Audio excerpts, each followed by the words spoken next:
চলে এলাম আর একটা নতুন আইটেম, পমফ্রেট মাছের ঝাল।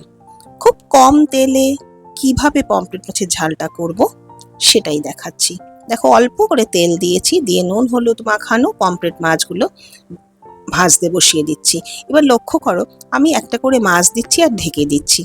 কেন ঢেকে দিচ্ছি জানো তো?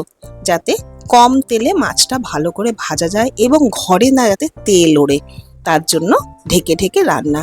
তেল গরম হয়ে গেছে, কালো জিরে ফোড়ন দিলাম, দিয়ে দিচ্ছি একটু জিরে, রসুন বাটা আর অল্প শুকনো লঙ্কার গুঁড়ো, জলে গুলে কষতে দিলাম। দেখো, আমি আবার ঢেকে দিলাম যাতে না তেলটা ওড়ে, ঘর যাতে না চিটচিটে হয়ে যায়। জল গরম হয়ে গেছে, তার মধ্যে নুন দিলাম, হলুদ দিলাম, দিয়ে এবার আমি আরেকটু গরম জল দিয়ে দেব ঝোলটাকে বাড়াবার জন্য। একটু ঝোল বাড়িয়ে নিলাম। এবার যখন জলটা গরম হয়ে গেল, তার মধ্যে মাছ আমি একে একে সবকটা দিলাম।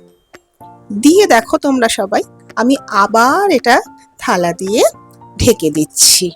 কেন ঢেকে দিচ্ছি বলো তো? তাহলে আমার গ্যাসটাও কম খরচা হবে, এদিকে কাজটাও আমার হয়ে যাবে। আমার রেডি হয়ে গেল পমফ্রেট মাছের ঝাল। উপরে ধনেপাতা একটু ছড়িয়ে দিয়ে নামিয়ে ফেললাম।